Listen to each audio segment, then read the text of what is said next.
Ma mission est de réconcilier le mental et le spirituel. Un matin, je me suis réveillée, le bras droit paralysé. Ils me disent « Non mais là, t'as pas compris. C'est où tu vas aider les gens parce que c'est ta mission et tu es venu faire ça, ou ton corps n'aura pas d'énergie. » Oui, mais cartésien, aujourd'hui, ça veut plus vraiment dire grand-chose. Ma mission, c'est de montrer que chaque être humain est un être exceptionnel et qu'il n'est pas juste un numéro dans cette vie. Bienvenue, merci d'être la nouvelle rencontre. Et cette question, comment passe-t-on de capital risqueur, du secteur bancaire, des groupes américains, des DRH, de la direction financière, n'en jetez plus, à éventuellement coach au spirituel? Eh bien ça, c'est une vraie question qu'on va poser. Si vous n'êtes pas encore abonné, évidemment, faites-le. On a besoin de vos commentaires, toujours avec bienveillance, la petite cloche juste en dessous pour que vous soyez inexorablement présent lorsqu'une nouvelle émission arrive. Et puis, faites en sorte, évidemment, de nous dire de quelle manière vous appréhendez l'ensemble des invités que nous recevons sur les canapés. Elle s'appelle Séverine Cabri. Et elle est là pour parler, évidemment, de son parcours, de son expertise et de la manière dont elle va pouvoir vous accompagner dans ses soins, dans sa thérapie, dans ses formations, etc., etc. Bonjour Séverine. Bonjour Marc. Merci d'être là. Eh bien, merci de m'accueillir. Merci d'être descendu de vos montagnes. Oui. Voilà, où il y a beaucoup de neige en ce moment. Beaucoup. Bon, je suis ravi de vous accueillir. J'ai posé cette question parce qu'évidemment, je suis toujours fasciné par ces parcours de vie où, visiblement, le tapis rouge est en face de vous, tout se déroule, vous auriez pu rester dans un certain confort, et puis non. Et puis non. Pourquoi ? Pourquoi ? Plein de choses, c'est-à-dire que j'avais effectivement des postes qui me plaisaient, ça ne me déplaisait pas, j'aimais la finance, j'aimais les chiffres, etc. Et puis, il y a eu plusieurs déclencheurs, on va le dire comme ça. Déjà, j'étais dans des postes quand même à responsabilité, où il fallait se tenir, on va le dire comme ça, dans les comités de direction. Et puis, quand tout commence à s'ouvrir, que vraiment, après qu'on ait caché pendant des années nos ressentis, notre médiumnité, et puis que d'un seul coup, en comité de direction, on commence à ressentir des choses bizarres ou se sentir mal ou à être limite de tomber dans les pommes, on commence à se dire « Oula, ça risque d'être un petit peu compliqué ». Donc bon, il y avait déjà tous ces phénomènes qui se sont empirés quand ma grand-mère est décédée. Rolande. Voilà, Rolande, tout à fait, ma feu grand-mère. Donc ça a été compliqué. Et puis, ça a fini quand même... Bon, j'avais fait des chutes de cheval à répétition, mais ça a fini qu'un jour, un matin, je me suis réveillée, le bras droit paralysé. Et là, donc, j'ai vu plusieurs spécialistes. Et à Toulouse, donc, on m'a dit clairement que, vu l'état de ma colonne cervicale, des IRM, etc., c'était la chaise roulante dans 2 mois maximum. Donc là, ça a été quand même le gros choc. C'était quoi le diagnostic pathologique ? Alors, il y avait de tout. On me disait que j'avais une colonne cervicale de quelqu'un de 70 ans, que j'avais la moelle épinière complètement rétrécie, que j'avais déjà 3 disques en moins. Comme ça d'un coup ? Comme ça, ça traînait un peu. J'avais eu des minerves avant, pendant 6 mois. Et surtout, j'avais des calcifications partout. Donc, c'était très compliqué. Mais ce qui les avait vraiment inquiétés, c'était l'état du canal de la moelle épinière qui vraiment laissait à penser que ce serait beaucoup plus grave. Premier constat et raccourci que l'on peut se faire éventuellement, et la question qu'on peut se poser, le décès de votre grand-mère, et peu de temps après, tout ça ? Tout à fait. Donc, il y a un lien ? Il y a sûrement un lien. Il y a forcément un lien parce que c'est vrai que j'étais allée dans des grands groupes, dans le capital risque. Au bout d'un moment, quand mon mari a muté, je me suis dit, tiens, c'est l'occasion de changer de poste. Et je me suis dit, bon, j'en ai un petit peu marre quand même de mettre mes compétences pour des entreprises cotées en bourse. J'avais quand même envie d'aider les gens, quoi. J'étais déjà là-dedans. Et puis, même dans les grands groupes où j'étais, j'ai toujours eu des postes ou en coaching en parallèle ou de formatrice. C'est-à-dire que comme j'ai commencé, moi, dans des boîtes américaines, c'était vraiment l'époque, il y a 30 ans, où c'était l'essor du coaching. Donc, quand on était dans des sociétés américaines, dès qu'on était un peu repéré, parce que bon, on avait un bon relationnel, un bon management, on nous payait des certifs de coaching et on faisait du coaching. Donc, j'avais quand même cette fibre déjà d'aider les gens. Et quand on a muté, donc voilà, j'ai cherché des postes. J'avais encore décroché un poste de directrice financière dans un grand groupe pharmaceutique, d'ailleurs. Et puis là, je suis rentrée un soir et j'ai dit à mon mari, écoute, j'ai rencontré une fondation qui aide des jeunes en difficulté. Ils cherchent leur directeur financier.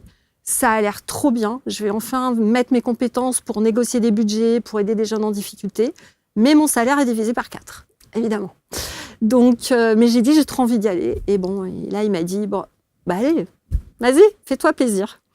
Et donc, voilà. Et donc, je suis partie dans ce poste où, quand même, là, je me suis vraiment régalée. J'ai adoré ce que je faisais. Donc, on est déjà dans les prémices de l'accompagnement. On est déjà dans les prémices de l'accompagnement. À l'époque, j'avais quand même créé une société en parallèle. Donc, j'avais déjà mon cabinet de coach. Je faisais de l'hypnothérapie aussi, puisque j'avais aussi passé une formation. Et petit à petit, comme j'avais eu quand même des prémices de soucis de santé, je suis allée passer mon diplôme de naturopathe Heilpraktiker. Donc, c'est très particulier, c'est pas forcément connu en France. C'est en Allemagne. Mais voilà, mais comme moi, à Toulouse, il y avait beaucoup d'Allemands qui travaillaient chez Airbus, du coup, tout le monde venait me voir. Voilà, donc c'est vraiment un diplôme qui est reconnu par le système de santé en Allemagne, qui a été créé pendant la guerre, en fait. En fait, c'était assez intelligent, ce qu'ils ont fait à l'époque le gouvernement. Ils se sont dit, les médecins sont au front, on n'a personne dans le pays pour soigner, donc plutôt que de laisser les gens aller voir des médecines naturelles sans contrôle, on va créer un vrai diplôme.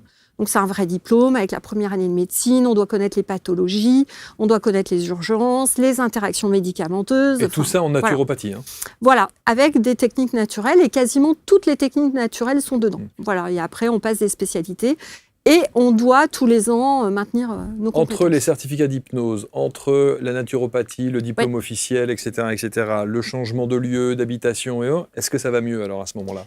Eh bien, pas vraiment, en fait. Je commence à avoir vraiment des soucis. Bon, j'avais fait des chutes de cheval quand même aussi quand j'étais jeune. Mais je commence à avoir, par exemple, une minerve presque 6 mois par an. Parce que je suis pas bien, j'ai mal au cou, etc. Bon, ça commence à être compliqué, bref. Mais après, tout va bien. Enfin, je veux dire, j'aime ce que je fais, ça se passe très très bien. Dans mon poste, j'ai aucun souci, je m'entends très bien avec mon directeur, donc voilà, j'ai pas de souci majeur. Et surtout, ce dont je me rends compte, c'est que j'aime aller sur le terrain. Donc, qu'est-ce que je fais ? Quand je suis arrivée dans cette fondation, je suis allée sur le terrain avec les éducateurs, avec les professeurs. J'ai même passé des nuits, en fait, avec les enfants pour voir comment ça se passait. Et ce que ça m'apprend, cette expérience qui a été quand même un grand déclic pour moi, c'est je me rends compte que tous ces jeunes qui sont exclus de partout, ils se sont fait exclure de 10 collèges, enfin voilà, ou alors ce sont des jeunes placés par les juges parce qu'ils ont fait des bêtises, eh bien avec un éducateur référent, avec un professeur, avec un projet, ils sont insérés à 99,9%. Et là, je me dis, waouh! C'est possible. En fait, c'est possible. Donc, moi qui ai envie d'aider les gens depuis toujours, où tout le monde venait me voir, pour prendre des conseils, je me dis là, je suis formatrice à côté, je suis quand même coach, mais là, j'ai la preuve que si vraiment avec une pédagogie différente, en s'intéressant aux jeunes, en lui donnant confiance, finalement, il n'y a aucune personne qui ne peut pas réussir. Donc là, ça a été une sorte de waouh, je me suis pris en pleine tête et je me suis dit, mais c'est énorme parce que finalement, l'univers me fait aller dans un poste où j'ai la preuve absolue que tout le monde peut réussir. Mais ça ne va pas mieux. Mais ça ne va pas mieux. Donc voilà. Ma grand-mère décède sur ces entrefaits. 3 jours après, Vous aviez une relation particulière avec votre grand-mère ? Oui, bien sûr. Ma maman... alors moi, je suis issue vraiment d'une famille modeste. Donc, ma maman travaillait, elle était à Tsem, à l'école maternelle, mais elle faisait des ménages en plus le soir pour gagner plus d'argent. Et mon papa faisait les 3-8 en usine. Donc, c'était vraiment... voilà. Donc, ma grand-mère m'a beaucoup gardée. Voilà. Et votre grand-mère a une spécificité, c'est qu'elle a cette dimension très spirituelle de guérisseuse. Alors, c'est ça. Donc, ma grand-mère était ce qu'on appelait à l'époque la guérisseuse du village. Alors, j'aime pas d'ailleurs ce mot guérisseuse, parce que pour moi, ce sont les gens qui se guérissent eux-mêmes. C'est pas nous, on n'est pas des magiciens. Mais oui, elle avait été repérée, en fait, par le prêtre exorciste du village. Et elle travaillait avec lui. Donc, il y avait beaucoup de gens qui venaient pour diverses choses. Et c'était très surprenant parce que moi, j'avais été surprise après quand j'ai fait de l'hypnose, justement. Ce que je constatais, et que m'a toujours dit ma grand-mère, alors est-ce que c'est vrai, c'est faux, je sais pas. Mais elle faisait de l'hypnose naturellement. C'est-à-dire qu'elle disait aux gens « bonjour, allongez-vous ». Et elle les mettait en 2 secondes en état d'hypnose. Et elle m'a toujours dit que l'énergétique, en fait, l'hypnose, c'était juste de l'énergétique. Donc vous êtes là, vous assistez ? Donc, alors, je n'assiste pas parce qu'elle ferme la porte. Oui, d'accord. Voilà. Je veux dire, mais je vois les gens passer. Elle vous parle et puis elle vous explique, voilà. Sans doute. Donc, elle m'explique. Et puis, elle me raconte, depuis que je suis toute petite, beaucoup d'histoires très, très bizarres. Évidemment, elle était à la campagne. On retrouve des chouettes plantées sur sa porte. Enfin, il y a plein de choses très, très bizarres. Et l'histoire la plus énorme, voilà, que je raconte toujours à mes enfants, c'est qu'un jour, elle me dit, mon papa avait blasphémé, voilà, elle était assez grande, hein, je crois qu'elle avait 16 ou 17 ans, elle me disait, mais que son père avait blasphémé, enfin bon, bref. Et sa mère avait dit, attention, puisque tu as blasphémé, il va nous arriver un malheur. Et ce soir-là, il y a eu de l'orage, et depuis, ma grand-mère avait une peur bleue de l'orage, donc elle m'a appris les prières contre l'orage, etc. Et ce soir-là, en fait, elle nous raconte que la fenêtre de la chambre s'est ouverte. Une boule de feu est rentrée et a fendu le lit en deux. Et une partie du bois avait pris feu. Et ça l'avait marquée à tout jamais. Elle avait eu très, très peur. Donc mon arrière-grand-mère lui disait tu vois, je t'avais dit qu'il allait arriver quelque chose. Enfin voilà, des histoires vraiment qui sont on se dit c'est pas possible que ça peut arriver, quoi. Hello les amis, je suis Aaron et je suis médium. J'ai l'immense privilège de vous annoncer que je pars en tournée avec ABC Talk. On a toujours peur de tomber sur la mauvaise personne et c'est là qu'on perd nos croyances, ça peut être quelque chose de très dangereux. Et en tout cas, ce ne fut pas le cas. Mais c'est vrai que c'est un médium qui tient bien la connexion aussi, ce qui est extraordinaire. Et ça, vraiment, c'est une très grande qualité en médiumnité. Et je le remercie. Donc, merci Aaron pour tout ce que tu fais. Et j'ai vraiment hâte de vous retrouver. Ça sera une grande communion et surtout de grandes retrouvailles. À très vite les amis. Alors donc surtout moi... Vous grandissez avec ça? Alors je grandis avec ça. Et on me dit tout le temps, oui, mais c'est Séverine qui va reprendre le don de la famille. Ouais. On m'emmène voir des magnétiseurs, on me dit Séverine sera magnétiseur. Et mes parents me disent que du haut de mes 4 ans, j'avais déjà dit à un Noël, non, moi je serai pas magnétiseur. Je vois, maman, que tu comptes les petites pièces pour qu'on aille en vacances l'été. Hein. Et je raconte toujours à mes enfants, moi je me souviens que je me baignais dans des lacs, et puis dans les lacs, il y a des serpents des fois. Hein, puis je me trouvais née avec des serpents. Puis quand je rentrais à l'école, moi j'avais des copines qui racontaient, je suis allée en club, il y avait une piscine, enfin voilà. Et donc, ce jour-là, j'ai dit, alors moi, je ne ferai pas ça. J'irai dans la finance et je gagnerai beaucoup d'argent. Voilà. Donc, c'est resté comme ça. J'avais des choses, je voyais, j'entendais des choses, mais de plus en plus, je fermais parce que je ne voulais pas aller dedans, quoi. Donc vous allez suivre ce cursus qui va vous emmener jusqu'à justement la finance, le secteur bancaire. Jusqu'à la finance. Que vous avez, dans lequel vous avez travaillé combien de temps? En tout, quasiment une vingtaine d'années. Une vingtaine d'années, ouais. Et tout ça en refoulant cette médiumnité ou ces capacités que vous aviez? Alors, c'était un petit peu compliqué parce que, on va dire jusqu'à l'adolescence, enfin petite quand même jusqu'à l'adolescence, j'avais quand même très peu d'amis. C'est-à-dire que je le vois bien dans mon académie, il y a des élèves, ils me disent moi j'avais des informations sur tout le monde. Et ben moi j'ai fait l'inverse. J'étais tellement mal avec les gens parce que je voulais pas avoir les infos et je ne voulais pas entendre. Du coup j'ai fermé, mais par contre je parlais qu'avec l'invisible. Donc je me suis enfermée avec mes copains visibles et je disais oh ben non, moi j'ai pas besoin de copains, j'ai mes copains invisibles, voilà, tout va bien. Donc je passais du temps dans ma chambre où j'allais me balader dans la forêt avec mon père et puis il me disait ah il y a tes copains invisibles, j'ai dit bah oui, il y a mes copains invisibles, voilà. Donc j'avais pas trop d'amis. Et puis quand même, on va dire à l'âge au début du collège, là, j'ai commencé à avoir beaucoup de violence sur moi et j'ai pas compris pourquoi. Donc là, c'était un peu bizarre. D'ailleurs, sur mes carnets d'école, c'était marqué « élève brillante mais insolente ». Je me faisais virer de cours. Je voulais apprendre que les maths et la physique, le reste ne m'intéressait pas. Et je commençais à me battre avec les garçons. J'étais quand même assez violente. Et là, donc, questionnement, parce que bon, mes parents se posaient des questions. Moi, je me dis, pourquoi je suis violente comme ça? J'ai pas compris de suite. J'ai appris des années plus tard, et bon, aujourd'hui, je peux en parler ouvertement, que j'avais été abusée petite et que je sortais cette colère sans le savoir. C'était sûrement pour ça aussi que je voulais pas avoir les infos sur les gens, je voulais pas ressentir les gens. Enfin, Voilà, je m'étais mis dans un espèce de truc, Un rejet. voilà, un peu bizarre. Heureusement, ce qui m'a sauvée, c'est que j'ai commencé ma carrière dans une société de capital risque et tout de suite après dans les sociétés américaines. Et donc là, on a tout de suite eu du coaching. Donc moi, je me fais coacher depuis 25 ans quasiment. Et ça m'a beaucoup aidée. J'avais pris volontairement des coachs psy, etc. Donc j'ai beaucoup travaillé sur moi. Donc voilà. Et puis il n'y a pas de hasard. Après, quand j'ai eu les premiers clients, que ce soit en coaching ou autre, comme par hasard, c'était des hommes et des femmes qui avaient vécu des violences. Ouais. Et cette médiumnité revient à ce moment-là ou pas? Alors ça revient par épisode. Enfin, c'est très très bizarre. À chaque fois qu'il y a des gros événements, ça revient d'un seul coup. Hein. Je me souviens par exemple avoir passé une nuit avec les éducateurs dans cette fondation. Et on avait prévu, il y avait un voyage qui était prévu avec les jeunes, et on était allé à Lourdes, hein, voilà, pour pas le nommer. Et on va dans la maison de Sainte-Bernadette, et là, dans la maison de Sainte-Bernadette, j'entendais tout, quoi. On me racontait des histoires, j'avais l'impression qu'il y avait une présence à côté, enfin, j'avais presque l'impression que Sainte-Bernadette était là. C'était très, très bizarre. Et puis bon, c'est une époque où je n'en parle pas. J'en parle pas. Je vois bien qu'autour de moi, tous mes collègues sont cartésiens. Et puis surtout, je suis membre du comité de direction, donc ça fait des ordres. Ça fait des ordres, voilà.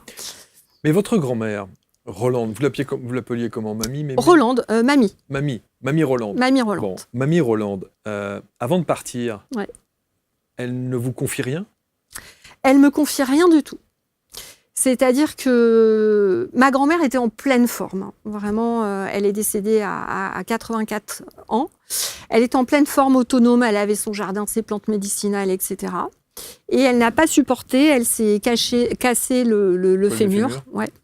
Et donc, elle n'a pas supporté l'hôpital. Voilà. Et donc, là, elle est rentrée. On savait, bref. Elle a attendu que je vienne. Donc, je suis montée la voir. Ma mère m'avait dit, de toute façon, elle partira pas tant que tu ne seras pas venue. Donc, je suis venue la voir. Bon, on a parlé de tout et de rien, mais il ne s'est rien passé. Je suis redescendue et elle est décédée le lendemain. Ce qui est fou qu'elle ne vous laisse rien. Si vous êtes sa petite préférée, en tout cas, qui avait ces capacités-là qu'elle avait, elle aurait pu vous dire, à ce moment-là, une phrase, non. Reprends le flambeau, ouvre-toi. Absolument rien. Absolument rien. Et donc, c'est 3 jours après, la 3e nuit, où là, je suis réveillée en pleine nuit, mais comme si j'étais en plein jour, mais dans un autre espace-temps. J'ai très très peur parce que je pars dans un tunnel vert à toute vitesse. Alors la première fois que ça arrive, parce que je faisais des sorties astrales depuis toute petite, mais jamais dans ce tunnel et à cette vitesse-là. Et j'arrive de l'autre côté, il y a ma grand-mère Rolande et mon arrière-grand-mère Alice, d'ailleurs, elle s'appelle Alice. Et là, je ne sais pas ce qui se passe parce que je me rendors, mais je sais qu'il y a une initiation qui se fait. Et le matin, quand je me réveille, alors là, c'est l'enfer. Et d'ailleurs, je ne peux pas aller au boulot. C'est pas possible. J'ai l'impression de sentir absolument tout, comme si j'étais un chien. Tous les ressentis sont décuplés. J'ai l'impression de ne pas voir dans mon jardin les arbres avec la même couleur verte. Enfin, c'est extrêmement bizarre, à tel point que je me dis, c'est pas possible, on m'a droguée, quoi. Il y a un truc, je comprends pas ce qui se passe. Alors moi, je bois pas, j'ai jamais bu, enfin bon, jamais fumé, jamais rien. Mais là, je me dis, il y a un truc qui va pas. Donc bon, donc j'ai quand même ma médecin avec qui je m'entends bien, donc je l'appelle quand même. Je lui dis, non mais écoute, Eva, là, tu peux pas me prendre, enfin voilà. Donc un peu inquiète quand même, parce que même si je connais tout ça, c'est vrai qu'on se demande si on n'est pas fou quand même. Hein. On se dit c'est pas possible, j'ai trop travaillé, j'ai tiré sur la corde. Bon, mon mari en plus était en déplacement, c'est parce que je suis toute seule, il y a les enfants. Je vais faire un burn-out. Je vais faire un burn-out, quoi. Bon. Donc elle regarde, on fait 2-3 examens, tout ça. Elle me dit, bah écoute, non, tout va bien. Bon voilà. Donc je reprends le boulot. Ça se passe pas trop mal. Et puis, quelques temps après, là, le matin, vraiment, je suis dans le lit. Et là, je peux plus bouger ni le cou, ni le bras. Donc voilà, c'est arrivé, mais vraiment d'un seul coup. Donc là, pareil, je repasse tous les examens. Bon, ce que je vous ai dit, je reconsulte un 2e expert quand même pour être sûre. Et là, ils me disent, de toute façon, je pense, malheureusement, il faut vous attendre à la chaise roulante. Bon, alors là, j'appelle mon chef immédiatement, je dis, écoute, on me dit que j'ai une colonne cervicale de quelqu'un de 70 ans, écoute, je vais prendre ma retraite. Donc, je m'en vais, c'est fini. Voilà. C'est là où j'ai pris la décision, vraiment, de tout quitter. C'est-à-dire que vous comprenez qu'il faut arrêter, quoi. On dit souvent que le corps parle, et donc, par définition, il essaie de vous glisser un petit message qui va bien, qu'apparemment, vous n'entendez pas ou vous ne souhaitez pas entendre. J'ai même pas cette conscience-là, à ce moment-là. C'est très bizarre, en fait. Je me dis pas, non, c'est parce que je dois aller faire ça. Parce que j'ai déjà mon cabinet. Je fais un peu de coaching, etc. Enfin, voilà, sur le week-end, sur mes RTT. Mais j'ai pas la notion de dire, je sais pas pourquoi je fais pas forcément le rapprochement. Et donc, à partir de là, je commence à consulter des spécialistes, je vais voir des thérapeutes, j'essaye toutes les techniques pour voir ce qui se passe. Et puis, bon, il se passe pas grand-chose. Sauf que de jour en jour, ça se multiplie vraiment. C'est-à-dire que je sens des présences autour de moi, je sens des présences dans ma maison. J'ai l'impression d'avoir des chaînes autour du cou, j'ai l'impression d'avoir des choses au-dessus de moi à 10 mètres. Attention à votre micro. Je trouve des trucs, je sens des trucs bizarres. Et donc, je vais voir plusieurs experts, dont mes parrains. Moi, j'avais 2 parrains magnétiseurs quand même, dont Monsieur Marcouir, qui était très réputé à Toulouse. À l'époque, il opérait même avec des chirurgiens pour les hernies discales, etc., quand il n'y avait pas les IRM, voilà. Donc, j'ai quand même 2 parrains réputés. Et c'est eux, en fait, qui me mettent devant le fait accompli. Ils me disent, non, mais là, tu n'as pas compris. En fait, c'est où tu vas aider les gens parce que c'est ta mission et tu es venu faire ça, ou ton corps n'aura pas d'énergie. Sauf que vous pouviez sans doute, c'était difficilement entendable, puisque au sein de cette fondation, vous aidiez aussi à votre manière. Mais bien sûr, d'ailleurs, c'est ce que je disais. Je dis, mais moi, j'aime ce que je fais, je sais que je permets à des jeunes d'aller mieux, je contribue à ça, donc voilà. Et oui, mais ça a été vraiment un cheminement long, hein, ça a mis bien une bonne année. Et surtout, je suis allée voir donc beaucoup de thérapeutes en me disant, mais enlevez-moi ces trucs, quoi. Enfin, pourquoi ? Parce que quand j'étais petite, j'avais des choses comme ça, mais je collaborais avec et il n'y avait pas de souci. Mais là, c'était comme si ça avait changé. Ces énergies invisibles avaient changé. C'était pas la même manière de faire. Je pouvais pas faire comme quand j'étais petite. Donc, je comprenais pas, en fait. Pourquoi j'y arrivais plus, pourquoi ça se passait pas. Et pourquoi les thérapeutes me disaient, mais Séverine, je t'ai tout enlevé, t'as rien. Je dis, non, on me dit pas que t'as tout enlevé. C'est pas possible, je sens ça. Du coup, j'ai dit, ok. Et là, j'entends une voix dans ma tête, mais Séverine, t'as pas compris. C'est à toi d'aller voir ces nouvelles énergies et de redécouvrir cette méthode. Jusqu'à ce que je comprenne, ça finit par me dire dans ma tête, alors moi je suis plutôt télépathe, hein, j'entends pas de voix, ça me dit c'est cette méthode que tu apprendras aux gens plus tard. Voilà. Et effectivement, de toute façon j'avais rien à faire et je voulais pas être paralysée, hein, donc de 7h du matin à 17h que mes enfants rentrent dans l'école, je suis devenue ce que j'appelle une chercheuse de l'invisible. Vous sentez au plus profond de vous qu'il est temps de changer, de devenir enfin la meilleure version de vous-même ? Dans cette masterclass exceptionnelle, Luc Baudin, expert reconnu en développement personnel et ancien médecin, vous révèle comment accomplir votre légende personnelle. Découvrez les secrets de la force de la pensée, les clés pour élever votre niveau vibratoire et des techniques éprouvées pour transformer votre vie. Pour assister à la masterclass, cliquez sur le lien en haut à droite de l'écran ou en description de cette vidéo. Et pourtant, vous dites, je ne suis ni clairvoyante, ni clairaudiente. Non. Et ça, je le crie haut et fort, parce que je pense qu'il y a beaucoup de personnes qui se disent « Ah, j'y arriverai pas, parce que je ne suis pas clairaudiente, je ne suis pas clairvoyante. » Mais je crois qu'on n'a pas besoin de ça, en fait. On a souvent des attentes qui ne sont pas notre talent. Et je le vois avec mes élèves, je pense que quand on est clairvoyant, on l'est depuis l'enfance. Quand on est clairaudient, on l'est depuis l'enfance. Pour moi, c'est des talents spécifiques. Ils restent très, très rares. La majorité du temps, on n'est pas clairvoyant. On fait ce qu'on appelle des projections mentales. C'est-à-dire que notre mental va inventer une image qui va nous parler à nous pour traduire en langage audible pour l'être humain les vibrations qui arrivent de l'univers. Mais donc, ça veut dire que c'est généré par le mental ? Oui. Donc, si c'est le mental qui prend le dessus, il n'y a rien de spirituel, vous voyez, il n'y a pas de dimension... Tout à fait. Alors, c'est là où ma mission est de réconcilier le mental et le spirituel. Parce que vous parlez effectivement de ce mental, vous dites qu'il faut voilà. utiliser son mental. Tout à fait. C'est-à-dire que pour moi, c'est le mental qui permet d'avoir de la télépathie, qui permet de collaborer avec le cerveau intuitif et qui va faire qu'on va être puissant dans les soins, qui va faire qu'on va avoir une bonne information ancrée, pour le coup, à percher. Voilà. Et pour moi, c'est quelque chose qui est indispensable. Et j'ai mis du temps à comprendre que le fait d'être cartésien, le fait d'arrêter de dire on lâche prise, parce que moi j'ai fait ça pendant des années. J'étais dans des sociétés américaines où on prône le développement personnel. On médite pendant des heures, on vous dit de lâcher le mental. Mais moi, quand on me dit de lâcher, j'ai peur de tomber. Ça ne me parle pas, moi, de lâcher. Voilà, moi, je suis une cartésienne, ça ne me parle pas. Et je me suis rendu compte que c'était grâce à mon mental. C'était grâce au fait que je sois cartésien, qu'au contraire, je sois à l'aise avec les chiffres. Je suis sûre que c'est grâce à ça que j'ai réussi à faire tout ça.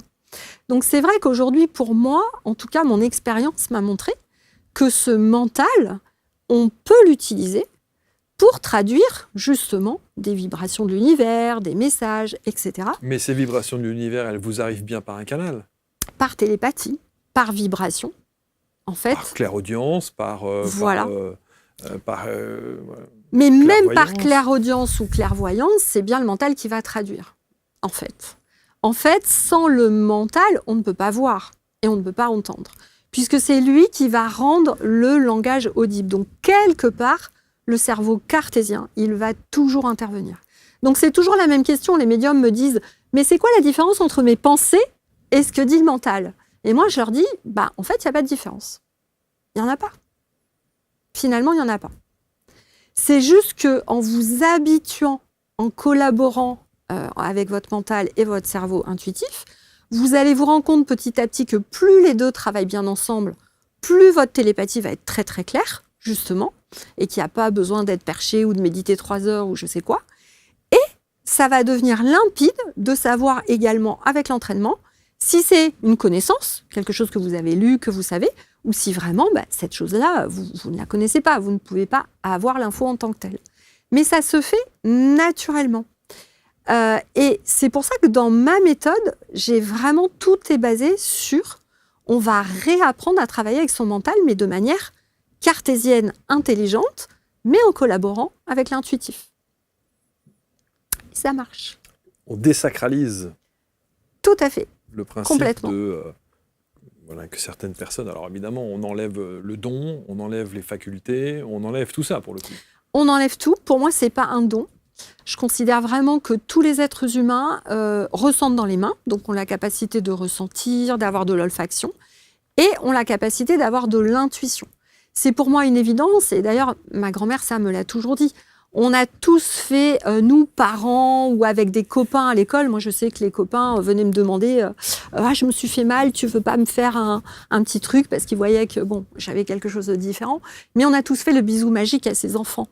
On a tous eu le coup de téléphone où on sait qui appelle avant. « Ah tiens, je me doutais que c'était toi. » Donc, on voit bien que ça existe. Et d'ailleurs, ça a été démontré scientifiquement. Vous avez plein de professeurs, grands professeurs en physique quantique, etc. Ça a été démontré qu'il y a cette fameuse expérience de Princeton qui a été faite, je ne sais plus en quelle année, dans les années 90, je crois, où dans une salle, toutes les personnes ont été équipées de capteurs et on leur passe un film. Et 10 ou 15 secondes avant que l'image horrible arrive, eh bien, la personne a déjà produit des réactions chimiques, tout. Donc, on voit bien que ça existe. Et c'est quelque chose d'important pour moi parce que j'ai l'impression qu'on en fait trop quelque chose de magique qui fait que, du coup, on n'est pas pris au sérieux parce que, soi-disant, ça aurait un caractère magique, etc. Or, effectivement, moi, comme j'étais directrice financière et que je suis une cartésienne, et que en plus, à l'époque, je travaillais pour le plus gros organisme de formation et de coaching parisien, en l'occurrence, j'ai coaché des cadres dirigeants. Donc, moi, j'ai coaché des cadres dirigeants cartésiens qui réussissent, etc., mais qui, au bout d'un moment, ils voient bien qu'ils ont fait le tour du coaching et qui me disaient « Séverine, je vois bien que tu vas ailleurs. Avec ton intuition, tu arrives à voir tout de suite ce qui ne va pas. Donc, si toi, tu le fais, et que moi, je vois bien qu'en dirigeant mes équipes, j'ai de l'intuition, je sais la stratégie vers laquelle je dois aller. Donc, ça veut dire que je peux le développer. Je leur ai dit, bien sûr. Et c'est comme ça, en fait. J'ai commencé à développer avec des dirigeants comment ils pouvaient maîtriser davantage leur intuition, Par exemple, alors il ne s'agit pas de piloter une entreprise avec l'intuition, bien évidemment que non. C'est juste un complément, on va dire, un apport supplémentaire.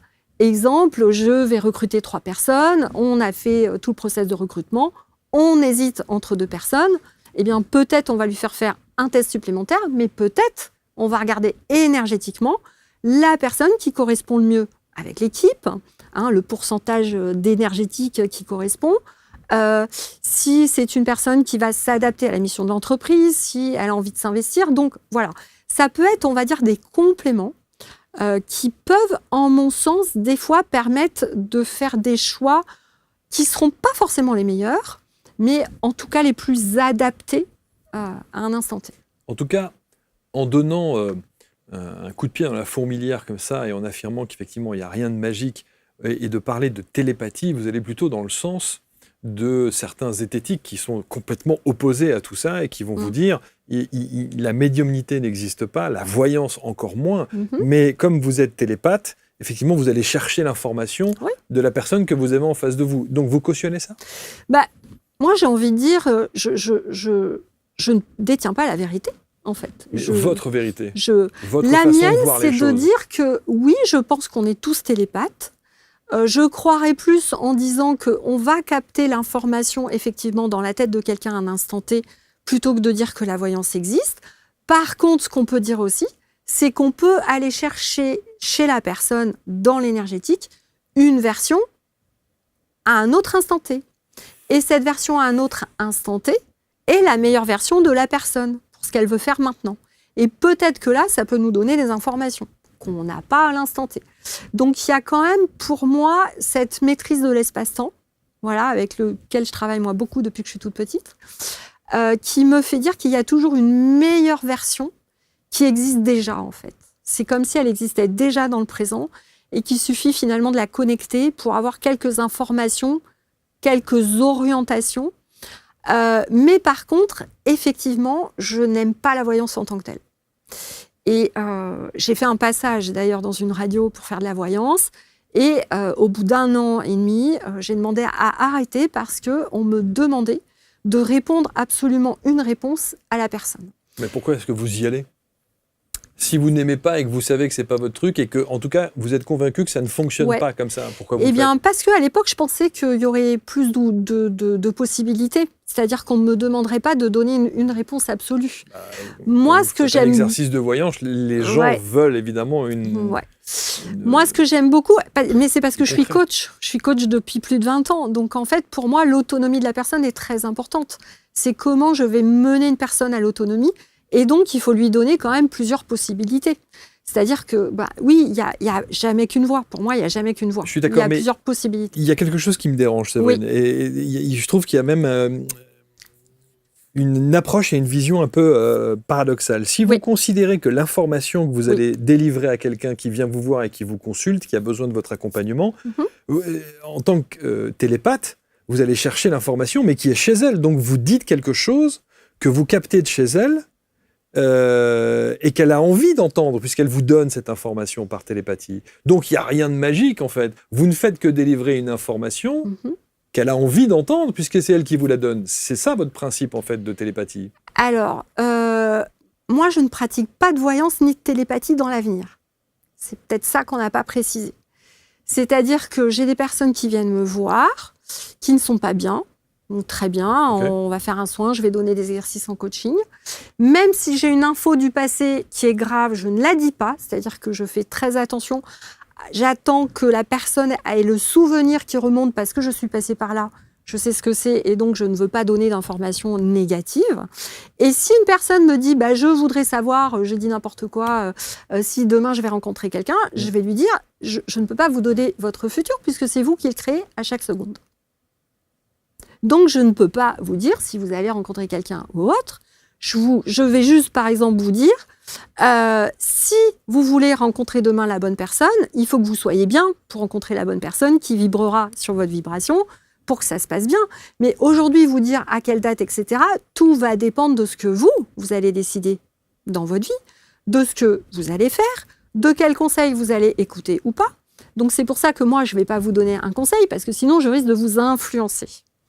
Donc, je suis vraiment plutôt, moi, dans des séances où je vais dire à la personne où elle en est à l'instant T. Est-ce qu'il y a un endroit sur lequel elle est bloquée, et ça va être plutôt de l'émotionnel?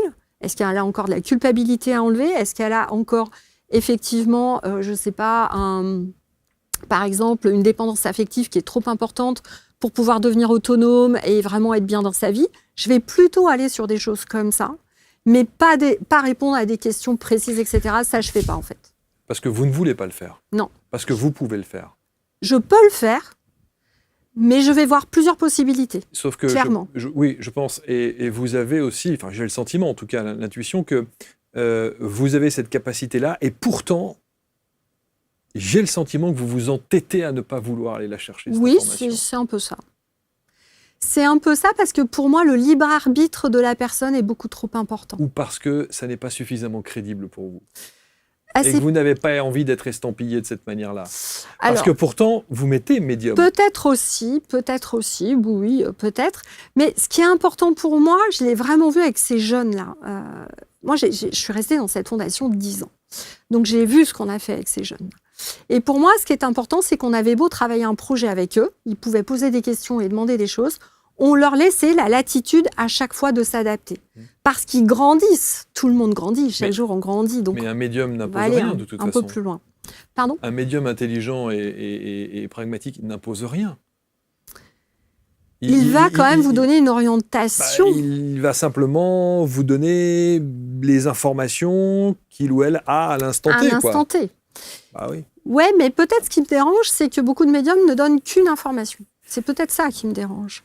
Parce que moi, je vois en chaque personne de multiples choses, en fait. La personne pourrait faire plusieurs choses. Elle pourrait développer peut-être plusieurs talents, pas qu'un. Et peut-être qu'aujourd'hui, elle est dans un environnement où elle va penser à une chose, mais que demain, elle pourrait en faire une autre. Donc, ça va toujours me déranger. Je n'aime pas aller influencer la personne, en fait.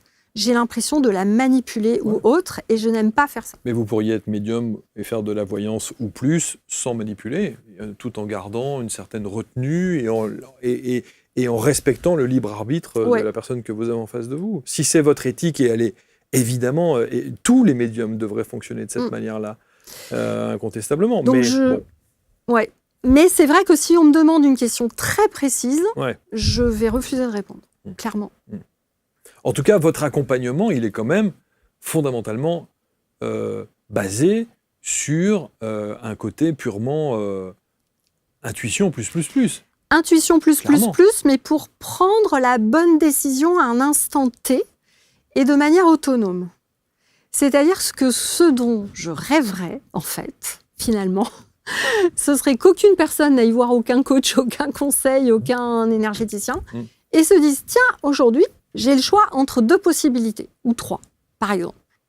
Et bien, intrinsèquement, comment je fais moi, là, énergétiquement, pour me dire, voilà, est-ce que je me sens plus à l'aise avec celui-là? Est-ce que j'ai plus envie d'aller là? Mais que la personne décide toute seule sans être influencée. En fait, je rêverais de ça. Alors évidemment, c'est utopique. J'en suis bien consciente. Et que sûrement que moi, j'influence aussi, même si j'essaie de pas le faire, évidemment. Mais je rêverais de ça. Donc, c'est ce qui fait que je fais très, très attention dans mes pratiques. Je fais très attention également dans ce que j'enseigne pour respecter ce libre arbitre. Et peut-être aussi, ce qui m'amène là, c'est que, encore une fois, j'ai quand même eu une grand-mère qui a travaillé avec un prêtre, exorciste, et que cette grand-mère m'a toujours dit qu'il était très, très, très important de ne jamais braver le libre arbitre des gens. C'était vraiment très important parce que, voilà, on pouvait avoir des retours divers et variés, attirer de l'énergie négative. Donc, je pense que c'est ça qui est ancré et que j'essaie, tant bien que mal, voilà, de jongler avec ça, parce que c'est vrai que c'est important, je pense, aujourd'hui. Mais je pense que vous êtes prise entre 2 mondes, en fait. Vous êtes prise entre ce désir de rester dans ce côté très carré, que la finance, que les grands groupes américains, que tout ce côté même limite un peu borné, quoi, de se dire c'est comme ça, ça peut pas être autrement, c'est voilà. Donc vous êtes pris dans cet univers-là qui en même temps côté vous apporte cartésien. une crédibilité. Oui, mais cartésien, aujourd'hui, ça veut plus vraiment dire grand-chose. Ouais. Mais qui vous apporte de la crédibilité, qui vous apporte une assise qui est confortable pour vous parce que vous vous dites « moi, je ne fais pas partie de ces gens perchés plus, et je ne veux pas être catalogué dans ce truc-là ».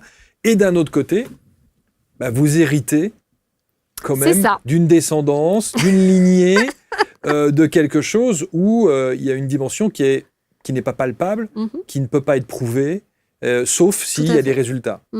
Voilà. Donc, vous, et parfois, pardon, hein, je suis obligé, Séverine, mais ce que je ressens, c'est que j'ai parfois le sentiment que vous vous cachez derrière ça pour dire, attention, c'est une académie, c'est sérieux, le libre arbitre. Ça peut être aussi parfaitement sérieux s'il y a une dimension qui est moins palpable. Alors, parce que je pense, peut-être ma vision, c'est de dire j'ai envie en fait, de transmettre ce que j'ai appris de manière pragmatique, mais pour que ça aide dans le quotidien. Vous voyez ce que je veux dire ? C'est-à-dire que pour moi, aller transmettre ce que j'ai appris, qui serait juste pour faire de la voyance classique, encore une fois, avec, par exemple, des gens qui diraient juste « je veux savoir quand est-ce que je vais rencontrer quelqu'un, je veux savoir des choses basiques je ne vois pas l'intérêt. » Non, mais vous êtes dans le soin. Voilà. Vous êtes dans le soin C'est énergétique. vraiment juste d'apprendre aux gens... ce qui est important, en tout cas pour moi, c'est la connaissance de l'invisible. Comment j'apprends à un instant T ce qu'il y a dans l'invisible autour de moi pour me sentir mieux, savoir l'éliminer et arrêter de faire des protocoles qui sont juste... on ne sait pas ce qu'on fait, je passe la main, merci, au revoir. Non, c'est OK, là je vais dans l'invisible, je sais ce que c'est, je sais clairement si c'est une énergie vivante, si c'est juste une forme pensée, si c'est une émotion que j'ai chopée de quelqu'un d'autre. Enfin, je sais exactement ce que j'ai, je l'enlève et je constate que je vais mieux. Voilà. En fait, c'est plus ça mon souhait, c'est de se centrer sur quelque chose qui permet d'être mieux au quotidien, mais qu'on ne parte pas dans des choses qui finalement relèveraient peut-être plus du sensationnel. Et peut-être aussi parce que mes paramagnétiseurs m'ont un peu peut-être formaté, ça c'est vrai là-dedans. Oui, alors après, le côté un peu sensationnel, quand vous de parlez... spectacle, par exemple. Mais le côté sensationnel, quand on parle de l'invisible, il y sera toujours. Parce que par définition, c'est de l'invisible, c'est de l'impalpable. Alors les gens, il y a une espèce de fantasme autour de ça, et on en fait parfois des caisses à tort et à travers. Mais il faut aussi l'accepter et l'assumer. Oui, mais sachant que c'est pas magique en fait, c'est pas sensationnel. On est d'accord. C'est accessible à tout le monde, c'est pas un don. En fait, tout le monde peut le faire, et en fait, on se rend compte que ça s'apprend. Alors l'académie. Ça s'apprend. Que fait l'académie ? L'académie Holy Learning. Voilà. Qu'est-ce qu'on fait ? Comment ça se passe ? Alors, on forme des coachs énergétiques et intuitifs, sur un parcours de 8 mois. L'objectif, par contre, est un peu différent des autres formations. Dans les autres formations, on se dit, par exemple, je veux faire de la com animale, je veux être géobiologue, je veux faire des soins animaux, je veux faire des soins humains. Moi, je pars de l'inverse. Je dis, si vous voulez faire de l'énergétique, c'est ce qu'on vient de dire avant, c'est important de connaître ce qu'il y a dans l'invisible. Donc, pour moi, votre mental va s'habituer avec cet invisible si on le connaît. C'est logique. Voilà. Donc, on va apprendre à avoir de la connaissance et reconnaître les énergies invisibles. Et puisqu'on les connaît et on sait ce qu'on enlève, on va pouvoir, du coup, faire toutes les techniques. C'est parce qu'on connaît cet invisible que, du coup, on peut l'enlever sur un animal, on peut l'enlever sur une personne, on peut nettoyer un lieu, etc. Donc, je pars de ce principe-là qui permet d'avoir une connaissance qui permet souvent à mes élèves, parce que moi, j'accompagne beaucoup d'enfants médiums, ados médiums, etc., de ne plus avoir peur, de comprendre enfin ce qui se passe, de comprendre également qu'ils peuvent collaborer avec l'invisible et que finalement, ça peut très bien se passer. Je leur donne souvent l'image, je dis, quand vous sortez dehors, vous ne voulez pas respirer de l'air pollué, mais il y a bien de la pollution dedans. Vous ne pouvez pas dire, je vais respirer que le bout d'air qui n'est pas pollué par le reste. Je dis, dans l'invisible, c'est pareil. Vous ne pourrez pas faire en sorte qu'il n'y ait pas d'énergie négative, positive, les émotions des autres. Donc, on vit avec ça. Donc, le tout, c'est de vivre en bonne collaboration avec, mais d'apprendre à enlever ce qui va vous gêner le plus, finalement. Et puis, le reste, vous vibrez haut, donc vous allez le supporter, il n'y a pas de problème. Donc, c'est vraiment ça. Et de leur montrer que, en faisant dans ce sens-là, en fait, les choses, et justement en apprenant avec le mental à reconnaître, que tout va s'ouvrir de manière naturelle et que ça va très très vite en le faisant comme ça. Et c'est vrai que votre discours est en opposition avec ce que l'on entend régulièrement, qui consiste souvent à nous dire ou à s'entendre dire « Faites abstraction du mental. On entend souvent ça. Ah ben ça c'est sûr. En permanence. Là je m'y oppose, oui. Ouais. Non mais c'est clair. C'est clair. J'apprends vraiment. Alors c'est pour ça que j'ai toute une partie coaching, c'est-à-dire que comme j'ai fait beaucoup de formations de coach que j'avais moi-même écrites, donc la formation de coach elle est dedans. C'est pour moi très important qu'ils apprennent à avoir une posture de thérapeute. Et pour faire ça, à un moment donné, il faut bien apprendre à travailler avec le mental. Parce que sinon, on va se poser des questions. On va dire, oui, c'est le mental qui a fait ça, c'est pas vrai, blablabla. Donc, en fait, on n'a pas le choix. On est obligé d'apprendre à travailler avec. Et en s'entraînant, ça se passe bien. Le seul truc, c'est toujours pareil, c'est qu'il faut de l'entraînement. C'est-à-dire qu'aujourd'hui, qu'est-ce qui fait que nos élèves avancent vite ? C'est uniquement qu'ils ont des supervisions régulières et que dans mon équipe, j'ai embauché les meilleurs de mes élèves, évidemment, bien sûr, et qu'on est plusieurs à pouvoir rentrer dans leur énergie et on va vraiment leur dire ce qu'ils font. C'est-à-dire jusqu'à temps qu'ils s'en rendent compte. Là, tu vois, tu as enlevé ça, regarde, palpe-le. Là, tu vas pouvoir reconnaître une âme, d'une entité, d'un implant.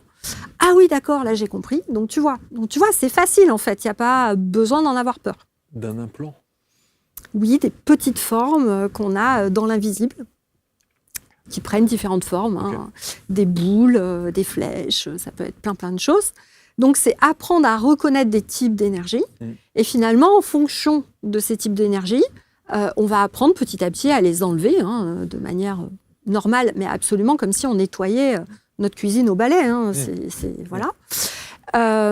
Mais souvent, ce qui manque dans les élèves qui arrivent chez nous, c'est qu'ils nous disent « je fais des soins, mais je ne sais pas ce que je fais finalement. Et j'ai l'impression que j'arrive plus à m'ancrer, j'arrive plus à me protéger, parce que oui, l'énergie a beaucoup évolué. Et tout l'objet de l'académie, c'est de montrer aux gens qu'ils ne sont pas là pour, dans 6 mois, faire mon protocole. En fait, ce n'est pas ça du tout. C'est comment vous allez apprendre à reconnaître l'invisible, ce qui va faire que dans 8 mois, s'il y a des nouvelles énergies négatives sur une personne que vous n'avez jamais vue, vous allez voir que c'est différent. Vous allez dire, tiens, il y a une nouvelle énergie négative qui est arrivée. Mais c'est pas grave, j'ai déjà enlevé les autres. Donc celle-là, je vais arriver à l'enlever. Et c'est ça tout mon propos. C'est de dire comment on fait demain des thérapeutes qui vont être confiants, qui vont avoir confiance dans leurs soins, qui ne vont plus avoir peur, qui vont savoir ce qu'ils font et surtout qui vont évoluer avec l'énergie qui change tout le temps. Et qui fait que souvent, moi j'ai des thérapeutes qui m'appellent et qui me disent « Mais Séverine, j'arrive plus à faire des soins. » Non seulement j'y arrive plus, mais en plus je suis trop fatiguée, ou j'arrive plus à m'ancrer, ou j'arrive plus à me protéger. Je dis oui, mais c'est normal, faut évoluer avec cette énergie et elle change tout le temps puisque nous on évolue, l'énergie évolue et forcément chaque humain va laisser des émotions négatives qui évoluent aussi. Donc cette académie, on va mettre évidemment le lien autour de la vidéo pour que vous puissiez entrer en contact avec Séverine. 8 mois. 8 mois. À raison de... Alors, il y a des webinaires tout le temps. Tout le temps, ouais. Voilà, donc plusieurs webinaires par mois, des supervisions en petits groupes de 25. Voilà, ça c'est important pour moi. Dans ces supervisions, c'est là où on va vraiment, nous on a la capacité à rentrer dans l'énergie de la personne. Donc on va lui dire, là tu as bien enlevé ça, est-ce que là tu penses que tu as enlevé ou pas ? Et on va lui dire exactement ce qu'elle fait très très bien et ses points d'amélioration. On a des validations de compétences, donc régulièrement, quasiment tous les 3 mois. Et c'est ce qui va nous permettre, comme elles vont s'entraîner au fur et à mesure, ça va leur permettre, au bout d'un moment, on va vraiment révéler leur talent énergétique. Donc, il y a des gens, ils vont être très forts sur les mémoires. Il y a des gens, ils vont être très forts pour l'accompagnement fin de vie, âme, etc. Il y a d'autres personnes, ça va être autre chose. Enfin, c'est vraiment aussi d'aller voir quel est le talent, parce que souvent, les thérapeutes se posent la question, quand même, assez souvent. Et ils viennent aussi chez nous pour ça, entre autres, parce qu'il y a beaucoup d'entraînement. Ils ont un espace en visio, ils échangent entre élèves et avec l'équipe. Et il y a de la validation de compétences avec une certification à la fin où ils doivent vraiment nous envoyer un soin complet. Et surtout, ce que j'ai ajouté, parce que moi, si je forme des thérapeutes, c'est parce que je ne peux pas aider tout le monde. Je suis encore quelqu'un qui a 20 soins par semaine en plus de mon équipe. Donc, j'ai besoin qu'ils prennent le relais. Donc, ils ont souvent peur de se lancer. Ils ne connaissent pas tout ce monde du business, etc. Donc, comme avant, j'ai fait beaucoup de formations, création d'entreprises dans les chambres de commerce, etc. J'ai accompagné très, très longtemps là-dessus. Donc, je leur ai mis une formation en plus qui est gratuite dans l'académie. On les aide à se développer. Ils ont des coachs aussi pour apprendre la posture, etc. Ils ont tous les cours en juridique pour savoir ce qu'ils ont le droit de faire, pas faire. parce que mon objectif, c'était ça aussi. J'avais envie de professionnaliser un petit peu, d'avoir des thérapeutes qui ne racontent pas n'importe quoi, qui n'aillent pas sur le champ médical, etc., etc. Donc, on leur apprend toute cette posture. Et derrière, ce qu'on a prévu, là, on ne le faisait pas avant, ce sera de permettre de les aider à se lancer aussi sur notre site internet et sur notre chaîne YouTube, où ils pourront venir présenter leur activité pour les aider à se lancer et trouver les premiers clients.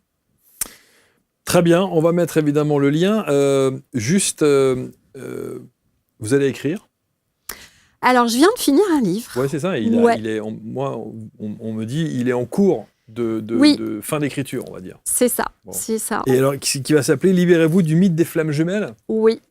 Ça y est, alors ça, c'est un autre sujet, ça. C'est un autre sujet. C'était les deux grands sujets, en fait, depuis que j'ai eu mon cabinet. J'ai eu deux types de personnes, énormément, donc beaucoup de personnes violentées, on va dire comme ça, et beaucoup de personnes qui, je trouvais, restaient dans une sorte je suis avec une flamme jumelle, c'est normal que je souffre. Enfin voilà, c'est vraiment ce que j'ai entendu quasiment pendant 20 ans dans mon cabinet, quoi. Et au bout d'un moment, j'ai dit non, mais c'est pas possible, en fait, c'est pas possible. Et ça faisait très très longtemps que je voulais écrire un livre dessus. Et puis voilà, l'année dernière, pendant les vacances, j'ai pris mon courage à deux mains et je l'ai fait. Alors, comme toujours, je suis quelqu'un de pragmatique, donc il fallait pas que ce soit que de la théorie. Donc, c'est vraiment la moitié du livre, c'est théorie, mais toute l'autre moitié, c'est vraiment que des exercices pour vraiment comprendre que non, il n'y a pas de fatalité. Et que je pense, moi je suis quelqu'un en tout cas qui est très enjoué. Et donc sur la définition des flammes jumelles, vous n'y croyez pas donc ? Pas du tout. Absolument pas. Pour moi, il existe deux choses. Des gens avec qui on va bien s'entendre, qui font partie de notre famille d'âme ou qui sont notre âme sœur. Je pense, d'après mes recherches, que d'ailleurs on peut rencontrer 4 âmes sœurs quand même dans une vie, ce qui est pas mal, a priori. Et il y a des liens karmiques de toute nature. Et je ne suis pas sûre qu'entre les deux, il y ait ce fameux mythe des flammes jumelles. Voilà. Beaucoup écrivent là-dessus. Je sais bien. Beaucoup viennent témoigner aussi de cela. Et vous pensez que c'est une manière pseudo-réconfortante de se cacher derrière quelque chose pour ne pas avoir à l'affronter ? Moi, en tout cas, ce qui m'a viscéralement décidé à écrire ce livre, c'est que j'ai vraiment, vraiment dans mon cabinet vu trop de personnes qui justifiaient leur souffrance derrière ça. Et moi-même ayant été victime, c'est quelque chose que j'ai vraiment du mal avec ça. Moi, aujourd'hui, je suis quelqu'un qui adore ce que je fais, je suis très joyeuse. Pour moi, la vie est une expérience heureuse. On est là pour faire une expérience heureuse. Et choisir de rester dans la souffrance, c'est quelque chose que j'ai du mal qui ne fait pas partie de mon univers. Donc, pour moi, il y a des liens karmiques. C'est-à-dire que je suis quasiment persuadée, parce qu'encore une fois, j'ai quand même 20 ans de cabinet derrière moi, j'ai beaucoup, beaucoup d'expérience. J'ai constaté qu'à chaque fois que des gens venaient dans mon cabinet avec ça, c'était uniquement des personnes qu'ils avaient, rencontrées dans d'autres vies. OK, il y avait peut-être des choses à régler, mais ce n'était pas une expérience spirituelle. Voilà. C'est quelque chose à un instant T qui, permet de réveiller des capacités, de libérer des choses, de prendre conscience de choses. Mais pour rester dedans et que ça devienne un couple durable, c'est possible si les deux font un gros travail pour que ça se passe bien. Mais rester dedans pour être dans la souffrance, alors que moi, j'ai pu constater dans mon cabinet que toujours l'une des deux personnes tombe en dépression très, très vite quand même. C'est au bout de 2-3 ans de relations communes. C'est vraiment, moi, dans les stades de mon cabinet. Là, je ne parle pas de livre, c'est dans mon cabinet, je l'ai constaté. Mais après, pour souffrir tout le temps, avec un en dépression et qui n'obéit que à ce que l'autre veut qu'il fasse, je ne sais pas si on peut appeler ça une flamme jumelle et si il faut absolument choisir de rester dedans. Alors après, s'il y a des personnes qui veulent rester dedans, il y a le libre arbitre. Mais après, la définition même des flammes jumelles, ça n'a jamais. On ne parle souvent que de souffrance au sein des flammes jumelles. C'est vrai. Que de dualité, de souffrance, d'opposition, et pourtant, on s'attire. De fusion. Mais mais c'est normal qu'il puisse y avoir une fusion parce que on se reconnaît. C'est souvent des personnes qui ont vécu beaucoup de choses ensemble. Qui se reconnaissent. Mais après, que vous l'appeliez flamme jumelle ou pas, le constat, il est là. C'est juste Oui, l'appellation. mais c'est exactement comme un lien karmique, en fait. Oui, c'est ça. Un lien Que vous karmique. l'appeliez lien karmique, Oui, c'est flamme ça. jumelle, ou Complètement. on s'en fout. Là, en je suis d'accord. Voilà. Mais ce qui m'embêtait, c'est qu'il y avait certaines personnes qui justifiaient qu'il fallait c'est ça. rester dedans toute sa vie. Ouais. C'est un peu gênant, on va dire, sur le plan être humain. Enfin voilà, un être humain, on est quand même là pour faire une expérience heureuse. Enfin, j'ose le croire, Tant qu'à faire. du moins. Tant qu'à faire. Et j'ai vu vraiment, j'avais trop de clients qui souffraient vraiment dans mon cabinet, que j'ai aidé d'ailleurs. Et c'était important pour moi de le faire. Bon. Voilà. SéverineMagnétiseur.fr et séverinecabri.com. Oui. Les 2 sites internet, l'académie évidemment. Les 2 sites. All e-learning, et on va me mettre tous les liens autour de cette vidéo. Quand on vous pose la question, Séverine, qu'est-ce que vous faites dans la vie, vous dites quoi? Qu'est-ce que je fais dans la vie?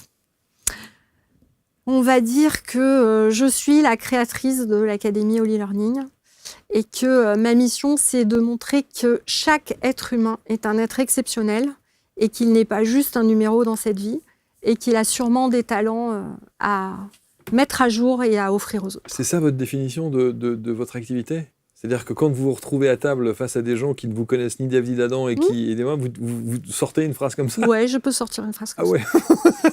Ah oui. Oui. Ça peut scotcher quand même. Ça peut d'un seul coup enflammer des débats à table. Enfin bon.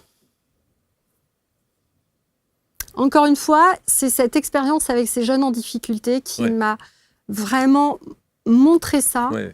Et c'est la première chose que j'ai envie de transmettre aux autres. En tout cas, effectivement, si tout... C'est que chacun croit en soi et ne se dise pas qu'il est nul. Oui, absolument. J'ai trop de personnes qui me disent « je suis nul » et ça, non, c'est pas entendable. Et qu'on peut effectivement prendre soin de soi, être dans l'accompagnement avec éthique, avec respect, évidemment, et dans les normes du raisonnable pour ne pas qu'il y ait aussi de dépendance et que chacun ait la possibilité de choisir l'autonomie, de prendre l'autonomie est capitale. Des choix dans la vie. Ok. Merci Séverine. Merci beaucoup. Merci. Bon retour dans vos montagnes. Oui, comme merci.